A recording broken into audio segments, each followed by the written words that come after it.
ಶಿಸ್ತಿಂದ ಕಲಿಸ್ಕೊಡ್ತೀರಾ ಅಂತ ರಾಜಾರಾಮ್ ಅವ್ರು ಹೇಳಿದ್ರು. ಅನಘ ಅವ್ರ ಸ್ಕೂಲಲ್ಲಿ ನಮ್ಮ ಮಕ್ಕಳನ್ನ ಜಾಯಿನ್ ಮಾಡಿಸಿದ್ರೆ ಅವ್ರಿಗೆ ಶಿಸ್ತೇ ಇಲ್ಲ, ನಡವಳಿಕೆ ಕೂಡ ಪೂರ್ತಿ ಬದಲಾಗಿದೆ. ನಮ್ ದೊಡ್ಡಪ್ಪ ಅವ್ರ ಸ್ವಾರ್ಥಕ್ಕೋಸ್ಕರ ಯಾವ ಕೆಲ್ಸನೂ ಮಾಡಲ್ಲ, ಹೇಳೋದು ಇಲ್ಲ. ಇಂದಿನ ಮಕ್ಕಳೇ ನಾಳೆಯ ಪ್ರಜೆಗಳು ಅಂತ ಸತ್ಯವಾಗಿ ನಂಬಿದ್ದಾರೆ. ಇವ್ರ ಭವಿಷ್ಯಕ್ಕೋಸ್ಕರನೇ ಈ ಭರತನಾಟ್ಯ ಸ್ಕೂಲ್ನ ಓಪನ್ ಮಾಡಿದ್ದಾರೆ. ಅದನ್ನ ನೀವೆಲ್ಲರೂ ಯೂಸ್ ಮಾಡ್ಕೊಂಡ್ರೆ ತುಂಬಾನೇ ಹ್ಯಾಪಿ. ಇಲ್ಲಿ ನೋಡಿ, ನಮ್ಮ ಮಕ್ಕಳನ್ನ ನಿಮ್ ಕೈಯಲ್ಲಿ ಇಡ್ತಾ ಇದ್ದೀವಿ.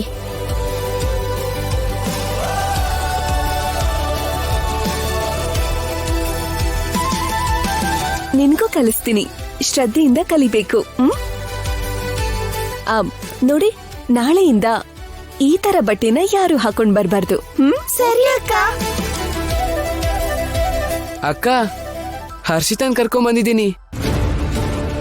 ಇವ್ರ ಹೆಸರು ಹರ್ಷಿತಾ. ಡ್ಯಾನ್ಸ್ ತುಂಬಾ ಚೆನ್ನಾಗಿ ಮಾಡ್ತಾಳೆ. ಆ ಸ್ಕೂಲಿಂದ ಕರ್ಕೊಂಡ್ ಬಂದಿದ್ದೀನಿ. ಹಾಯ್ ಹರ್ಷಿತಾ.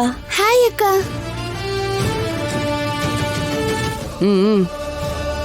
ಶುರು ಮಾಡೋಣ.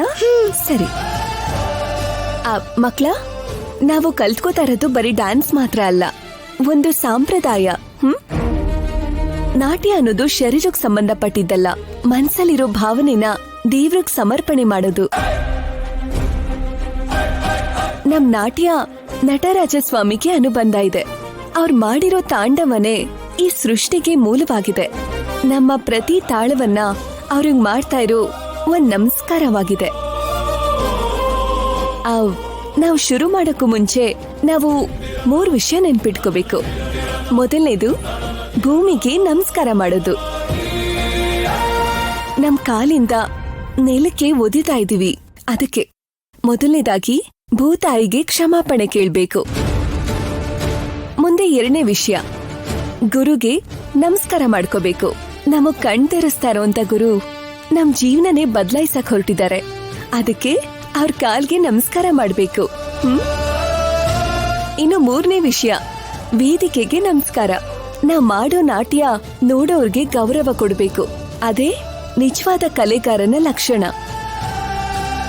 ಇವಾಗ ಈ 3 ನಮಸ್ಕಾರದಿಂದ ಶುರು ಮಾಡೋಣ. ರೆಡಿ?